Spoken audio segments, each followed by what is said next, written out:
இன்று உன் அப்பன் என் வார்த்தையை நீ முழுமையாகக் கேட்பாயானால் சர்வ நிச்சயமாக உன்னுடைய இல்லத்தில் இன்று இரவு நடக்கக்கூடிய ஒரு உண்மையினை நீ தெரிந்து கொள்வாய். என் பிள்ளையே, இத்தனை நாளும் நீ உறக்கம் வராமல் தவித்துக் கொண்டிருந்தாய். அப்பன் உன்னை உறங்கச் சொன்னேன். ஆனால் இன்று உனக்கு உறக்கமே வந்தாலும் நான் உன்னை விழிக்கச் சொல்கின்றேன். இன்று உன் இல்லத்தில் நடக்கக்கூடிய இந்த விஷயம் உனக்கு தெரிய வேண்டும். ஏனென்றால் பலவிதமான குழப்பத்தில் இருக்கின்ற என் குழந்தை தன்னை சுற்றி என்ன நடக்கிறது என்று தெரிய முடியாமல் தவித்து நிற்கின்றாய் அல்லவா? இந்த வாழ்க்கை நமக்கென என்னதான் இருக்கிறது? யார்தான் நமக்கு ஒரு கஷ்டம் என்று ஒன்று வந்தால் நம்மை தேடி வருகிறார்கள்? நமக்கு ஒரு கஷ்டம் என்று ஒன்று வந்தால் அதை நின்று கேள்வி கேட்பார்கள் என்று எதுவும் தெரியாமல் விழிபிதுங்கி நின்று கொண்டிருக்கின்றாய் என் குழந்தையே. இந்த அப்பனுடைய வார்த்தை இன்று உன் மனதை இந்த அப்பன் வார்த்தை உனக்கு இருக்கின்ற பயத்தை போக்கும். எதற்கெடுத்தாலும் பயம். தன்னை சுற்றி என்ன நடந்தாலும் அதை கண்டு வேதனைப்படுவது. மற்றவர்களுக்கு பிரச்சனை என்றால் ஓடிச் சென்று உதவி செய்வது. இதனால் உனக்கு என்ன கிடைத்தது? சற்று சிந்தித்து பார் என் பிள்ளையே. உனக்கு தேவையான இடத்தில் அவமானம் கிடைத்தது. தேவைப்பட்ட நேரத்தில் கஷ்டம் கிடைத்தது. அடுத்தவர்களுக்கு உதவி செய்வது தவறு கிடையாது. யாருக்கு செய்கின்றோம், எதற்காக செய்கின்றோம் என்பதற்கு எதிர்பார்ப்புகள் நிறைய இடத்தில் நீ உதவிகளை செய்ய நீ செய்தால் மீண்டும் அவர்களால் செய்ய முடியும் என்று உள்ளவர்களுக்கு ஒரு பொழுதும் நீ உதவி செய்யாதே. ஏனென்றால் அவர்கள்தான் உன்னை அவமானப்படுத்துவார்கள். உன் மூலமாக கிடைக்கின்ற உதவியை அவர்கள் சரியாக தனக்கு சாதகமாக பயன்படுத்தி கொண்டு பின்னால் உன்னை அவமானப்படுத்துவார்கள் என்பதனை நீ மறந்து விடாதே. அதே நேரத்தில் என் குழந்தையே, யார் எந்த ஒரு எதிர்பார்ப்பும் இல்லாமல் உதவிகளை பெறுகின்றார்களோ, யாருக்கு உதவி செய்தால் மீண்டும் அவர்களால் உனக்கு அந்த உதவியை திருப்பி தர முடியாத நிலை இருக்கின்றார்களோ அவர்களுக்கு தான் நீ உதவி செய்ய வேண்டும். அதனால்தான் எப்பொழுதும் உன் அப்பன் உன்னிடத்தில் சொல்கின்றேன், எதையுமே தெரிந்து செய். தேவையில்லாதவர்களுக்கு செய்துவிட்டு அதற்கு நன்றி செலுத்தவில்லை என்றாலும் பரவாயில்லை. மற்றவர்கள் முன்னிலையில் உன்னை அவமானப்படுத்தாமல் இருக்க வேண்டும் அல்லவா? இத்தனை நாளும் இந்த வாழ்க்கையில் நீ பெற்ற ஒவ்வொரு விஷயங்களும் உன்னை மேலும் மேலும் சோதனைக்கு ஆளாக்கி இருந்தது. இரவு நேரம் வந்தவுடன் என் பிள்ளை உறக்கமே வராது. நம் வாழ்க்கை இப்படி இருக்கின்றதே, நம்முடைய வாழ்க்கை ஏன் இப்படி எல்லா பிரச்சனையும் நடக்கிறது என்று சொல்லி என் குழந்தை வருத்தப்பட்டு கண்ணீர் சிந்தி கொண்டிருந்தாய். இந்த வாழ்க்கையை நீ ஒவ்வொரு இரவாக கடந்து வந்து கொண்டிருக்கின்றாய். எப்பொழுதும் இந்த நேரம் முடியும், எப்பொழுது இந்த நாள் முடியும், அடுத்த நாள் தொடங்கும் என் பிள்ளையே. எதிர்பார்த்து அங்கு எதுவுமே உனக்கு கிடைக்காத தெரியவில்லை. பிரச்சனை மட்டுமே இன்னும் கொஞ்சம் அதிகமாக இருக்கின்றதே தவிர சந்தோஷம் எதுவுமே உனக்கு கிடைக்கவில்லையே. இந்த நிலையை உணர்ந்து என் பிள்ளை தன்னுடைய வாழ்க்கையில் தன் எத்தனையோ விஷயங்களை அடைய நினைத்து அடைய முடியாமல் நீ தவித்து நின்று கொண்டிருந்த காலம் எல்லாம் உனக்கு போகும் என்கின்ற ஒரு முடிவு நீ வந்து விட்டாய். இனிமேல் எப்படியாவது இந்த சூழ்நிலையை நாம் தாண்ட வேண்டும் என்கின்ற ஒரு எண்ணம் உனக்குள் வந்த பொழுதுதான் அத்தனை பிரச்சனைகளுக்கும் தீர்வு எங்கே என்று என் பிள்ளை யோசித்தாய் அல்லவா?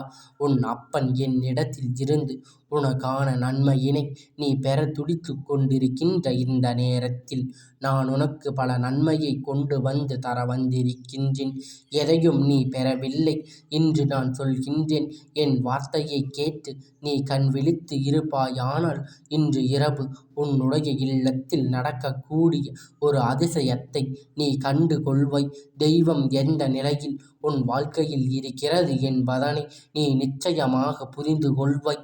இந்த தெய்வத்தின் அன்பு என்றென்றும் உனக்கு நிலையாக கிடைப்பதனை நீ உணர்ந்திடுவாய். உன்னை சுற்றி வருகின்ற இந்த நொடி பொழுது அப்பன் உன் வாழ்க்கையில் எதை நடத்தி கொடுக்க வேண்டும் என்று உறுதியாக முடிவு எடுக்கின்றேனோ அதற்கு பிறகுதான் இப்பொழுது இப்பொழுது வந்திருக்கின்றேன் என்பதனை நீ புரிந்து கொள்ள வேண்டும். என் பிள்ளை, எவ்வளவோ பிரச்சனையும் சோதனையும் இந்த வாழ்க்கையில் கண்டாய். எத்தனையோ பேரின் வார்த்தைக்கு மனம் கலங்கி நின்றாய். வேண்டும் என்று உன்னை காயப்படுத்திய இவர்கள் பேசிய வார்த்தைகளைத்தான் இது என்று நீ புரிந்து கொள்ளாமல் விட்டு விட்டாய். உன்னை குறை சொல்வதற்கு யாரும் இங்கு உத்தமன் இல்லை என்பதனை நீ புரிந்து கொள்ள வேண்டும். இந்த ஒரு விஷயம் உன் மனதில் பதிந்திருக்குமோ? ஆனால் எக்காலத்திலும் என் பிள்ளை, யார் என்ன சொன்னாலும் அதற்கு நீ கதி கலங்கி நின்று இருக்க மாட்டாய். யார் சொல்கின்ற வார்த்தைக்கும் நீ மனம் கலங்கி இருக்க மாட்டாய். என்ன நடக்கின்றது, ஏது நடக்கிறது என்று சொல்லி என் பிள்ளை நீ விழி பிதுங்கி நின்று இருக்கிறாய் அல்லவா? இன்று இரவு தெரிந்து கொள்வாய். உன் வாழ்க்கையில் உன்னுடைய இல்லத்திலும் இருந்து என்ன செய்து கொண்டிருக்கின்றார்கள் என்று. நான் உன் இல்லத்தில் சர்வசாதாரணமாக வந்து செல்வதில்லை. நான் உன்னுடைய வாழ்க்கையில் எதை நடத்த வருகின்றேனோ என்பதனை நீ உணர வேண்டும். நல்லதை நடத்தவா, கெட்டதை நடத்தவா? கெட்ட விஷயங்களை உன்னை விட்டு விலகி நல்ல விஷயங்கள் உன் வாழ்க்கையாக மாற்றிவிட என்பதனை நீ தெரிந்து கொள்ள வேண்டும். நான் அதிக நேரம் உன்னை கண் விழிக்க சொல்லவில்லை. இன்று இரவு 12 மணியிலிருந்து 1 மணிக்குள்ளாக உன்னுடைய இல்லத்தை சுற்றிலும் அல்லது உனக்கு மிக அருகிலும் ஒரு சத்தம் கேட்கிறது என்றால் என் பிள்ளை, அந்த நொடி உன் குல தெய்வத்தை மனதார நினைத்துக்கொள். உன் குல தெய்வம் மனதார வணங்கிக்கொள். அவர்களினால் உன்னுடைய வாழ்க்கையில் உனக்கு ஒரு அதிசயம் நடக்கப் போகிறது. இன்று இரவு இந்த சத்தத்தை யாரெல்லாம் உணர்கின்றார்களோ, இன்று இரவு யாரெல்லாம் இந்த சத்தத்தை தன்னுடைய மனதார புரிந்து கொள்கின்றார்களோ அவர்களுக்கு எல்லாம் அவர்களின் குல தெய்வத்தின் துணை இருப்பதை அவர்களிடம் வந்து உணர்கிறது என்பதனை என் குழந்தை நீ புரிந்து கொள்ள வேண்டும். என் தங்கமே, நான் ஒவ்வொருவரும் செய்கின்ற காரியங்கள் உனக்கு மனதில் கலக்கத்தை ஏற்படுத்தக் கூடாது. அவரவர் செய்கின்ற பாவம் அவர்களுக்கே என்று நீ விட்டுவிடு. அதை கடந்து செல்ல பழகிக்கொள். இப்படி இருந்தால் மட்டும்தான் இந்த வாழ்க்கையினை உன்னால் நீண்ட காலம் இது போன்ற எண்ணங்களால் என்றும் உன் வாழ்க்கையை வாழக்கூடும். புதைத்து விடுவார்கள்.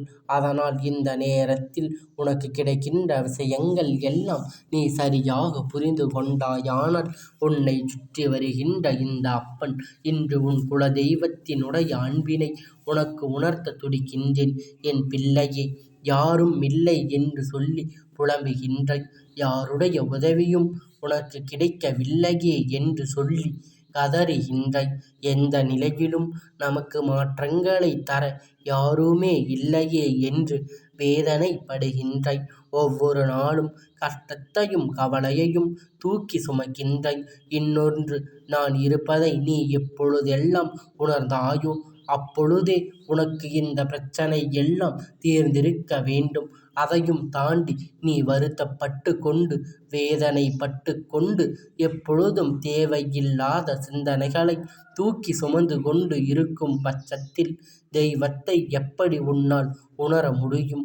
உனக்குள் இருந்த ஒரு மிகப்பெரிய சந்தேகம் இப்பொழுது தீர வேண்டும். நமக்கு தெய்வம் துணை இல்லை என்று ஒரு நாளும் நீ நினைக்கக் கூடாது. நான் சொல்கின்ற நேரத்தில் ஒரு சத்தம் கேட்கிறது என்றால் நிச்சயமாக என் பிள்ளை, உன்னை விட மிக பெரிய பாக்கியசாலி வேறு யாரும் இல்லை என்பதனை நீ உணர்ந்து கொள்ள வேண்டும். ஒருவேளை அந்த நேரத்தில் உனக்கு சத்தம் கேட்கவில்லை, நீ உன்னை மறந்து உறங்கி விட்டாய் என்றால் சட்டென்று உனக்கு ஒரு விழிப்பு தந்து அது நடந்தே தீரும். அப்படி உன் குல தெய்வம்தான் உனக்கு விழிப்பை ஏற்படுத்துகிறது என்பதனை நீ புரிந்து கொள்ள வேண்டும். உன் குல தெய்வம்தான் இருப்பது உனக்கு உணர்த்துகிறது என்று என் பிள்ளை. எதையும் தெரியாமல் இந்த வாழ்க்கையில் தனித்திருக்கிறாய் என்று புரியாமல் வழி மாறி செல்ல நினைத்த காலம் எல்லாம் போய்விட்டது. இனிமேல் சரியான பாதையில் மட்டும் உன்னால் பயணிக்க முடியும். ஏனென்றால் அப்பன் இருந்து வழி நடத்துகின்ற பாதை அல்லவா? நான் இருக்கும் பொழுது உன்னை தீய வழியில் செல்ல விட்டு விடுவேனா? நான் இருக்கும் பொழுது உனக்கு துன்பத்தை தர அனுமதித்து கொடுத்து விடுவேனா? நான் என்ன நடந்தாலும் எது வந்தாலும் இதிலிருந்து நீ உனக்கான நன்மைகளை நிறைவாக பெற்று கொள்ள தயாராக இருந்து விட்டால் போதும். இனி என்ன நடந்தாலும் எது வந்தாலும் அது உன்னுடைய வாழ்க்கையில் உனக்கான மிக பெரிய மகிழ்ச்சியினை நிச்சயமாக கொடுக்கும் என்பதனை நீ புரிந்து கொண்டாலே போதும். எதிர்வருகின்ற நேரம், எதிர்வருகின்ற சூழ்நிலையில் மாற்றங்கள் என்றும் இவையெல்லாமும் இனி எப்பொழுதும் உன்னை நல்வழிப்படுத்தும். அது மட்டுமல்லாமல் அப்பன் சொன்னது போல உன்னுடைய வாழ்க்கையில் பேரதிசயங்களும் நடக்கும். உன்னையே உனக்கு யார் என்று காண்பித்து கொடுக்கும். உனக்குள் ஒளிந்து கிடக்கின்ற திறமைகள் எல்லாம் வெளியே வரும். எந்த நிலையிலும் இந்த வாழ்க்கையை விட்டு விடாமல் உன்னை தேடி வருகின்ற நன்மைகளை எல்லாம் நீ சரியாக பெற்று கொண்டு துணிந்து விடுவாய். இனி வரக்கூடிய நேரம் ஒவ்வொரு நாளும் உனக்கு பேரதிசயங்களை நிச்சயமாக நடத்தி கொடுப்பதோடு மட்டுமல்லாமல் எந்த இடத்திலும் நீ இந்த வாழ்க்கையை விட்டு விட முடியாதபடிக்கு உனக்கு பல நன்மைகளை தந்தே தீரும். நாம் கஷ்டப்பட்டோம், வேதனைப்பட்டோம் என்று சொல்லி புலம்பிய காலங்கள் எல்லாம் முடிந்து இனி எல்லாமும் நம்மை நல்லபடியாக வாழ வைக்கும், நல்ல வழிப்படுத்துகிறது என்பதனை நீ உணர்த்திட வேண்டிய தருணம் உனக்கு வந்து விட்டது. உனக்காக நான் இருப்பதை உன் கண் முன்னால் கொண்டு வந்து நிறுத்தக்கூடிய நேரம் வந்து விட்டது. அப்பன் இப்பொழுது நமக்கு என்ன செய்கிறார், நம் அப்பன் நம் வாழ்க்கையில் எதை நடத்துகிறார் என்று நீ அறிய முடியாத தவித்து நிற்கின்றாய் அல்லவா? இனி எது எல்லாவற்றையும் தாண்டி நீ நான் நடத்துவதை கண்கூடாக காண்பாய். அப்பன் யாருக்கு என்ன தண்டனையை கொடுத்தாலும் அதை உன் கண் முன்னாலே நடத்தி காட்டுவார் என்பதனை நீ சரியாக புரிந்து கொள்ளப் போகின்றாய். இனிமேல் இந்த நிலை உன் வாழ்க்கையில் தொடருமா என்று எண்ணி வருத்தப்படாதே. உன்னை தேடி வருகின்ற ஒவ்வொரு விஷயங்களும் இனி உன்னை சந்தோஷ பாதைக்கு அழைத்து செல்ல வேண்டும். உன்னை ஆட்டி படைத்த இந்த மனிதர்கள் இந்த வாழ்க்கை உனக்கு வேண்டுமென்றே துன்பத்தை கொடுத்த இவர் எல்லாம் உன் வாழ்க்கையை விட்டு நிறைவாக வெளியேறப் போகின்ற நேரம் வந்து விட்டது. எதை உனக்கானது என்று நீ நம்பி என் முன்னால் வந்து கேட்டாயோ அதையே நான் உன்னுடையதாக உனக்கு நிச்சயமாக மாற்றித்தர வந்திருக்கின்றேன். எதையும் கடந்து நீ உன்னுடைய சந்தோஷத்தை ஒட்டுமொத்தமாக தேடி பெற்றுக்கொள். இனி எல்லாமும் இந்த வாழ்க்கையை உன் வசமாக்கும். இனி எதிர்பார்க்கின்ற ஒவ்வொரு மகிழ்ச்சியையும் உனக்கு நிறைவாக வந்து சேரும் என்பதனை நீ புரிந்து கொள்ள வேண்டும். அப்பன் நினைத்து விட்டால் நடக்காதது என்று எதுவும் உண்டா? நீ என்னை நம்பவில்லை, உனக்கு யாரும் இல்லை என்று சொல்லியதனால் தான் இந்த அப்பன் இன்று இரவு உன்னை இதை உணர செல்கின்றேன். நிச்சயமாக தெய்வத்தின் ஆசீர்வாதங்கள் உனக்கு கிடைத்திருப்பதை நீ புரிந்து கொண்டால் போதும். வேறு எதை பற்றியும் என் பிள்ளை கலங்கிவிட மாட்டாய். வேறு எந்த விஷயத்தை பற்றியும் நீ பெரிதாக நினைத்து உங்களை தரும் பொழுது அதை என் பிள்ளை சட்டென்று பெற்று கொள்கின்றாய். அந்த பிள்ளைதான் வாழ்க்கையில் அடைய நினைத்திட முடியாத வெற்றியை நிச்சயமாக ஒரு நொடியில் பெற்றுவிடும் என்பதனைத்தான் உண்மை. உன்னோடு நான் இருக்கின்ற இந்த நேரங்களும், உனக்காக நான் வருகின்ற இந்த தருணங்களும் இனி என்றும் உன்னை சந்தோஷப்படுத்தும் என்பதனை என் குழந்தை நீ புரிந்து கொள்ள வேண்டும். இனி நான் நடத்துவதை என்றென்றும் உன் வாழ்க்கையில் மாற்றிக்கொண்டு நீ முயற்சி செய்.